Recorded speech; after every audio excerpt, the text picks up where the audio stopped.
Alright, panibagong video, panibagong vlog mga kagud. Nandito kami ngayon sa South Pacific. Hindi kami nakadaan ng Panama Canal. Galing kami ng New Zealand, papunta ng Mexico mga kagud. Naka-encounter kami ng bad weather. Kaya mga kagud, tsaga-tsaga lang talaga muna. Ganun talaga ang life. Pero syempre, bawal na lumabas.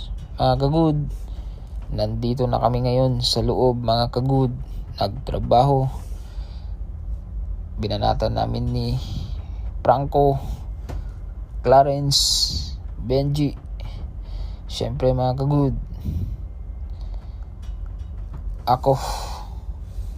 Alright, dito yung aming gamit na washing machine. Dito kami naglalaban ng aming coverall, mga clean clothes mga kagud.